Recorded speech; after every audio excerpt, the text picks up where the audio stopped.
Hello friends, welcome back to the channel. मैं स्नूकर सोनी आपका इस इंटरेस्टिंग वीडियो में स्वागत करता हूं।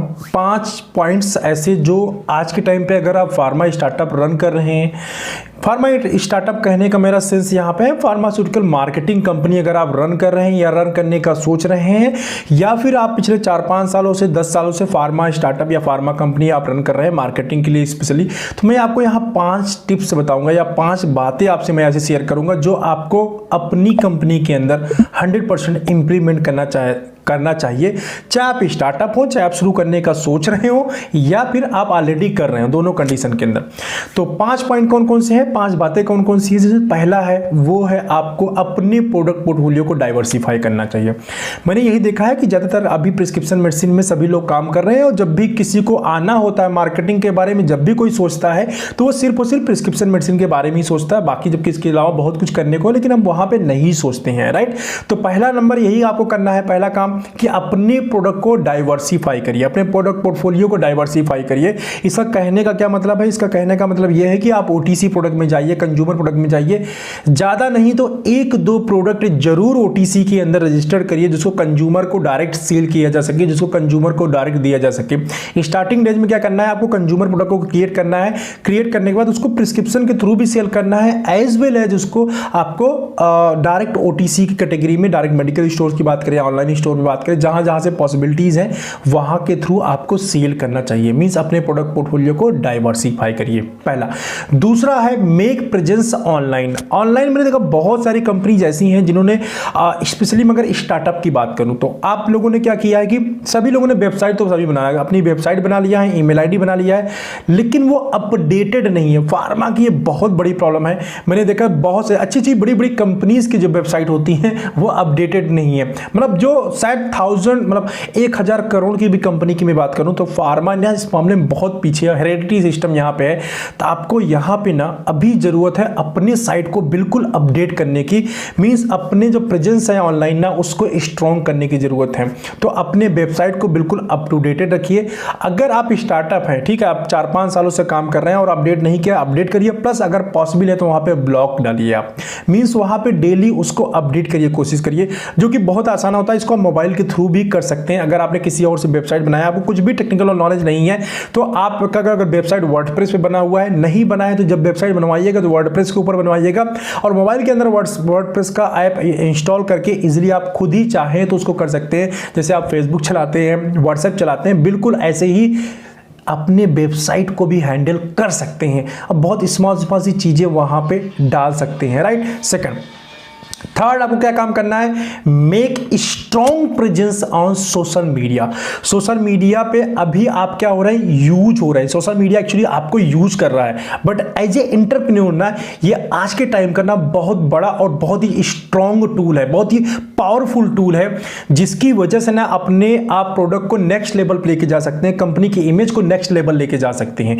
तो आपको क्या करना चाहिए, सोशल मीडिया के ऊपर अपनी प्रेजेंस को स्ट्रॉन्ग करना चाहिए। और स्ट्रॉन्ग कैसे करेंगे, कंटेंट डाल के। आप सपोज दैट आप फार्मा स्टार्टअप हैं या फार्मा कंपनी रन कर रहे हैं, आप डेली मार्केट जाते हैं, जो भी आपको एक्सपीरियंसेस होते हैं, जो आपके मोटिवेशनल टॉक आपके माइंड के अंदर आता है, जो लर्निंग्स आपको मिलती है, आप पर्टिकुलर एक टॉपिक के ऊपर एज ए एंटरप्रेन्योर के ऊपर, एक बिजनेसमैन की तरह आप उसके ऊपर कंटिन्यूअली पोस्ट क्रिएट करिए। आप यूट्यूब के ऊपर अगर अपने कंपनी का चैनल है तो वहां पे ज्यादा कुछ नहीं कर सकते, तो वीक के अंदर एटलीस्ट एक वीडियो डालिए। अब इतना टाइम आपको निकालना ही पड़ेगा कि वहां पे 1 या 2 वीडियो फिक्स कर लीजिए कि मंडे को डालेंगे, एक थर्सडे को डालेंगे या फ्राइडे को डालेंगे, ऐसे 2 वीडियो कोशिश करिए। अगर आप डाल सकते हैं फार्मा से रिलेटेड, प्रोडक्ट से रिलेटेड, वेल बीइंग से रिलेटेड, हेल्थ केयर से रिलेटेड, एंटरप्रेन्योर नॉलेज के ऊपर, कॉमर्स के ऊपर, आईपीओ के ऊपर, स्टॉक के ऊपर, ऐसी चीजें जो कंज्यूमर के लाइफ में कुछ वैल्यू ऐड करती हैं, इस टाइप का कंटेंट अगर आप डाल सकते हैं और उसके साथ अपने कंपनी को कोरिलेट कर सकते हैं तो इसकी वजह से लॉन्गर ड्यूरेशन के अंदर आपको बहुत ज्यादा बेनिफिट मिलेगा। स्टार्टिंग में यह काम आपको काफी बोरिंग सा लगेगा, बहुत ही बकवास सा काम लगेगा मैं मेहनत भी कर रहा हूं लेकिन मुझे कुछ मिल भी नहीं रहा, लेकिन मैं आपको बता दूं अगर इस काम को लगातार आप 1 या 2 साल कर ले जाते हैं तो आप अपनी कंपनी के ऑनलाइन या सोशल मीडिया के ऊपर प्रेजेंस को बहुत स्ट्रॉन्ग कर ले जाएंगे और आपकी कंपनी की जो ब्रांडिंग है ना वो फ्री ऑफ कॉस्ट ब्रांडिंग हो जाएगी, बिना पैसा खर्च किए ब्रांडिंग क्रिएट कर ले जाएंगे और उस ब्रांडिंग की वजह से फिर आपको जब आपके पास ऑडियंस होगी तो आप उसको किसी भी तरीके से यूज कर सकते हैं, अपने प्रोडक्ट को सेल कर सकते हैं और उसके दम पे बहुत सारे सर्विसेज को चाहे तो लॉन्च कर सकते हैं और हिट कर सकते हैं। अंडरस्टैंड। तो तीसरा था ये सोशल सोशल मीडिया के ऊपर आपको स्ट्रांग प्रेजेंस रखना चाहिए। चौथा पॉइंट है ब्रांडिंग। ब्रांडिंग के लिए जब मैं बजटिंग की बात करता हूं तो मैंने बार बार इस बात को बोला कि जितनी भी फार्मास्यूटिकल कंपनीज को मैंने देखा है काम करते हुए, स्पेशली स्टार्टअप की बात करें तो कभी ब्रांडिंग के लिए बजट ही नहीं क्रिएट करते, बजट एलोकेट ही नहीं करते। बस रेगुलर प्रिस्क्रिप्शन मार्केट में काम कर रहा है, डॉक्टर से बिजनेस निकालना है और एक्टिविटीज करनी है, इन्वेस्टमेंट करना है, गिफ्ट देने हैं, इन सब के ऊपर हम सोचते हैं, लेकिन कभी भी कंपनी के प्रोफाइल को बड़ा करने के बारे में नहीं सोचते हैं थ्रू द ब्रांडिंग। तो ब्रांडिंग के लिए हम बजट एलोकेट ही नहीं करते हैं। तो अगर आप फार्मा स्टार्टअप है, आपको बजटिंग नहीं आता, एक जूम कॉल मेरे साथ बुक करके बजटिंग को आप सीख लीजिए, राइट फर्स्ट। एंड अगर आपको बजटिंग आता है, मेरे साथ जूम कॉल ले चुके हैं, तो ब्रांडिंग के लिए फ्रेंड दो ऑप्शन है, एक ऑफलाइन ब्रांडिंग एंड एक ऑनलाइन ब्रांडिंग है।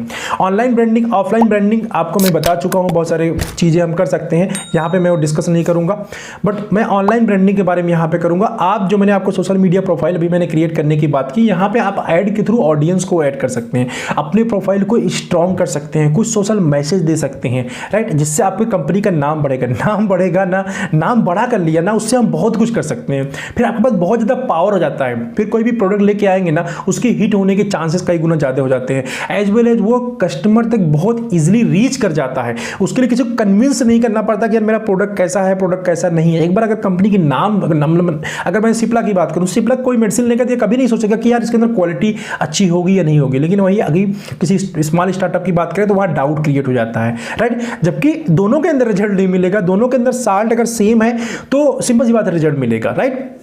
तो आपको क्या करना चाहिए, ब्रांडिंग के ऊपर एक ब्रांडिंग के लिए एक बजट एलोकेट करना चाहिए, प्लस ब्रांडिंग को स्ट्रॉन्ग करने के ऊपर ध्यान रखना चाहिए, इसके ऊपर थोड़ा आपको काम करना चाहिए, और ऑनलाइन के थ्रू इसको काफी बड़ा किया जा सकता है। And fifth and last point है जो मोस्ट ऑफ द स्टार्टअप्स नहीं करते हैं ये भी, वो है इंस्टीट्यूट सेल, जहां पे हमें बैठे बिठाए बल्क में बड़ा सा सेल मिल जाता है, उसके ऊपर हम एफर्ट्स नहीं करते। अभी इसके लास्ट वीडियो में मैंने इसके लिए बारे में बात किया था, जैसे मैंने आपको बताया CHD कैंटीन की, आप मिलिट्री का CHD कैंटीन, अगर कोई कंज्यूमर प्रोडक्ट है, OTC प्रोडक्ट है, पर्सनल केयर प्रोडक्ट है, एक बार एंट्री कराने में प्रॉब्लम है, एंट्री कराने में हो सकता है 6 महीने लग जाए, हो सकता है 1 साल में मैं मान के चल रहा हूं लग जाएगा, लेकिन 1 साल कंटिन्यूअस मेहनत करने के बाद एक बार आपका प्रोडक्ट एंट्री हो गया ना, तो आपकी पूरी कंपनी का ना सिनेरियो चेंज कर सकता है। आप समझिए उस पूरे जितना बैच आपने बनाया ना, पूरा उस वही CHD कैंटीन के अंदर ही कंज्यूम हो गया, क्योंकि एक जगह एंट्री कराएंगे ना, तो जैसे CHD कैंटीन होता है, इसको जोन वाइज अलग अलग हेडक्वार्टर्स होते हैं, जैसे यूपी की मैं बात करूं, या यूपी नहीं, नॉर्थ जोन की बात करें, जिसका हेडक्वार्टर शायद अंबाला के अंदर है, तो जो भी प्रोक्योरमेंट होता है वो अंबाला के थ्रू होता है, और कुछ नागपुर में शायद कुछ ऐसा है, मुझे बाकी तो पता नहीं, इधर का खैर अंबाला में है। तो वहां पे आपने प्रोडक्ट को एंट्री कराया, या अभी पता कर लिया आपने कहां से प्रोक्योरमेंट होता है, सेंट्रल परचेजिंग कहां पे होती है, एक जगह आपने प्रोडक्ट एंट्री कराया, पूरे रीजन में ऑटोमेटिकली आपका प्रोडक्ट पहुंच गया CHD कैंटीन के अंदर, और वहां से आपका प्रोडक्ट सेल हो गया। ऐसे ही आपका ONGC, BHEL, Indian institute of petroleum, THDC, right, इस तरह के बहुत सारे PSUs हैं गवर्नमेंट के, जहां पे हमें एक बार मेहनत करना होता है, लगना होता है, उसके पीछे कंटिन्यूअस लगना होता है, लेकिन एक बार प्रोडक्ट एंट्री हो गया ना, तो आपका प्रोडक्ट वहां से सेल हो जाता है। खासकर अगर कंज्यूमर प्रोडक्ट तो और ही तेजी के साथ सेल हो जाता है। रेलवे के हॉस्पिटल की हम बात करें, मिलिट्री हॉस्पिटल की बात करें, तो बहुत सारे इंस्टीट्यूट है जो गवर्नमेंट के इंस्टीट्यूट है। और दूसरी बात मैं बता दूं, यहाँ ना पेमेंट का भी कोई पंगा नहीं, इसलिए मैं आपको ये रिकमेंड कर रहा हूं कि भाई मैं क्यों इन सब जगह पे काम कर चुका हूं ऑलरेडी, अंडरस्टैंड। तो यहाँ पेमेंट का भी, जैसे गवर्नमेंट के जो स्टेट लेवल के गवर्नमेंट के जो भी प्रोग्राम्स होते हैं, मतलब मैं यहाँ पे आपको डिस्ट्रिक्ट हॉस्पिटल की बात की, CSC की बात की, यहाँ पे बड़ा पेमेंट का पंगा आता है। यहाँ पे हमने गुड सप्लाई किया, पेमेंट आएगा 6 महीने में, 1 साल में, उसमें बड़ा जुगाड़ लगाना पड़ेगा, इस तरह की बहुत सारी प्रॉब्लम्स आती हैं, राइट। बट वहां पे ऐसी प्रॉब्लम नहीं आती जब सेंट्रल गवर्नमेंट के इस तरह के जो PSUs हैं या इंस्टीट्यूट्स हैं, वहां पे जाके आप काम करते हैं। तो ये 5 चीजें हैं फ्रेंड जो मैंने आपको बताया है। अगर अपनी कंपनी को, मार्केटिंग कंपनी को, एंटरप्रेन्योर जर्नी को आप नेक्स्ट लेवल पे लेके जाना चाहते हैं, बड़ा करना चाहते हैं, तो इस सेल करने के ये तरीके हैं। यहाँ से आप सेल को बढ़ा सकते हैं, कंपनी के ब्रांडिंग को बढ़ा सकते हैं, अपनी प्रोफाइल को काफ़ी स्ट्रांग और बड़ा कर सकते हैं। और आपको इन डेप्थ डिटेल चाहिए, कहाँ कैसे क्या चीज़ें होती हैं, कैसी चीज़ें की जाएंगी। अगर कुछ भी आपको डाउटफुल होता है, मेरे साथ एक जूम कॉल सेशन बुक करिए, ठीक है। 599 चार्जेस है इस साल के लिए, नेक्स्ट ईयर से ये बढ़ जाएगा, ठीक है। इस साल के लिए जो चार्जेस है 599 है। अभी मेरे साथ ये जो नंबर आ रहा है, बोर्ड लाइन नंबर, यहाँ पे आप बुक करिए। मेरा नंबर है 9058623737। इसी पे करना है, इसी पे आपको स्क्रीनशॉट लेके पेमेंट का भेज देना है, और इसी नंबर के थ्रू ही कम्युनिकेशन हो। मैं और कोई नंबर यूज नहीं करता हूँ, सिर्फ यही नंबर यूज करता हूँ, सब कुछ इसी पे होगा, ठीक है। एज वेल एज इन सारे प्रोडक्ट पोर्टफोलियो के बारे में और ज़्यादा इन डेप्थ डिटेल जानना चाहते हैं, वर्कशॉप देखना चाहते हैं, तो मैंने 2 वर्कशॉप किए थे। एक प्रोडक्ट डाइवर्सिफाई कैसे करेंगे, OTC प्रोडक्ट, कंज्यूमर प्रोडक्ट कैसे लेके आएंगे, उसका क्या एडवांटेज है, मार्केट साइज कितना है, कैसा है, उसके ऊपर मैं वर्कशॉप कर सकता हूँ। 6-7 घंटे का वर्कशॉप कर चुका हूँ ऑलरेडी, उसका रिकॉर्डिंग लेने चाहे तो ले सकते हैं। सेकंड, मैंने अभी ऑनलाइन के थ्रू कैसे बिजनेस को बड़ा किया जाए, इसके ऊपर भी मैंने वर्कशॉप किया है, उसकी भी रिकॉर्डिंग आप लेना चाहें तो ले सकते हैं। 7 आवर का वो भी रिकॉर्डिंग है हेल्दी डिस्कशन के साथ में, तो आप चाहें तो उसको भी ले सकते हैं, राइट। जो आपके एंटरप्रेन्योर, और इसका कॉस्ट बहुत कम है फ्रेंड, मतलब आपके दोनों लेंगे तो सिर्फ 500 रुपए आपके खर्च आएगा, बहुत ज्यादा कॉस्ट नहीं आएगा। और आप फार्मा स्टार्टअप एंटरप्रेन्योर जर्नी, एक वर्कशॉप मेरा और है जो मैंने 2 दिन का किया था, वो काफी बड़ा है, करीब शायद 16-17 घंटे का वर्कशॉप होगा, जिसमें इन डेप्थ मैंने बताया कंपनी स्टार्ट कैसे होती, चलाई कैसे जाती है, कैसे ब्रांड प्लानिंग किया जाता है, A to Z नॉलेज उस वर्कशॉप के अंदर है। जो 2 दिन का मेरा वर्कशॉप था मैंने किया था, उसका भी रिकॉर्डिंग आपको मिल सकता है। उसका जो कॉस्ट है वो 1000 रुपये में। तीनों चीज़ अगर आप लेते हैं जो आपके पोर्टफोलियो को डेवलपमेंट में बहुत ज़्यादा हेल्प करेगा, मतलब आप लाखों रुपए बिजनेस कर रहे हैं, सिर्फ इतना पैसा अगर खर्च करके आप ये वर्कशॉप ले लेते हैं तो आपको बहुत सारे आइडियाज़ और बहुत ज़्यादा आपको हेल्प मिलेगी अपने एंटरप्रेन्योर जर्नी को सक्सेसफुल बनाने में, राइट।